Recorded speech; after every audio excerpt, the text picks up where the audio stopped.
Well, the 2012 lineup of American Experience is an exciting lineup. It is a diverse lineup. It ranges from topics on religion to politics to engineering.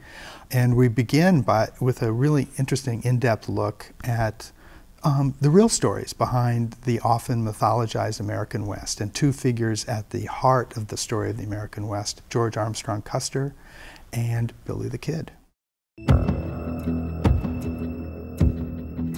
By following the story of Billy the Kid from the docks of New York, where he began in America, to New Mexico, we actually go into this world, this fascinating world, that's an intersection of three cultures: the culture of the Mexicans, the culture of Native Americans, and the cultures of the settling Anglos from the East who are coming there.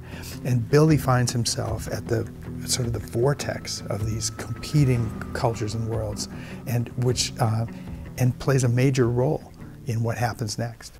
I think many Americans have heard the phrase Custer's Last Stand, and maybe they even have an image in their minds of this general with blonde locks flowing, standing in the middle of a circle of his soldiers who are all dead, and he's taking the last arrow from some unseen Indian, and that this is this epic story of courage and resolve from the American West.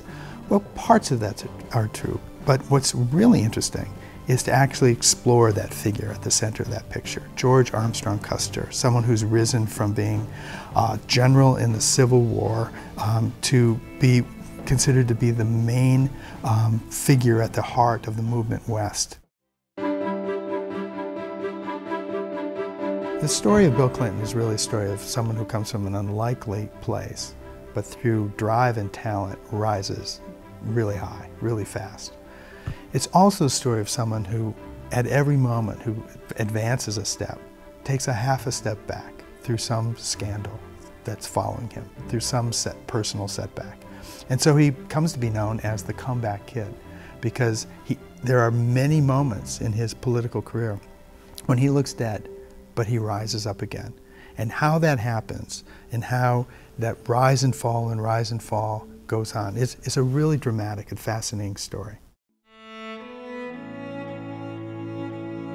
What I hope is that people who see this film will really, in a way, sort of come away with not only a better understanding of who the Amish are, but in some way a better understanding of who we are. By an incredible factor, this was the most difficult film that we've ever attempted in our 23 years on the air, and almost 300 films that we've attempted. We had a subject that was basically by religion against the idea of us getting close to them. What we did was we very cautiously and slowly started building bonds of trust within the Amish community. We had some key advisors who had worked with the Amish for decades and whom they trusted, that we worked with, to build some inroads into the Amish community and tell them, you know what, we really want to try to understand who you are, and we want your voice to be in this film.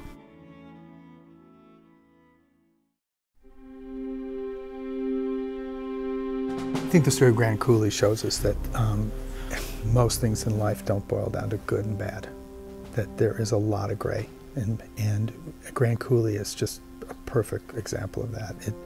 You had a project that created thousands and thousands of jobs, created growth in a whole region in the United States, provides clean hydroelectric power, and had a devastating impact on the natural environment.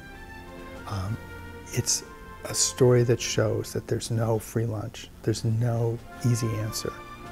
There's a tension built into so many of the choices we make in our lives.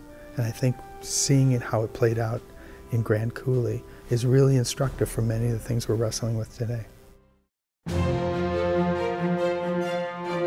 Well, you know, we're heading into the London Olympics in the summer of 2012, and I thought it would be great to take a look back at a major figure from a previous Olympics. And probably no Olympics in history has been as charged and as dramatic as the 1936 Olympics in Hitler's Berlin.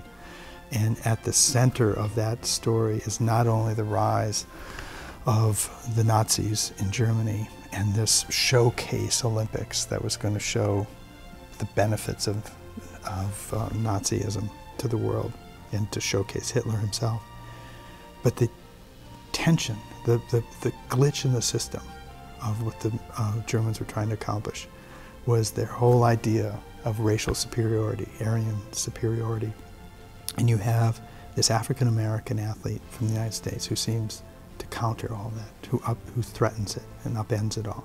And not only is he good at what he does, he's great, and possibly the greatest ever.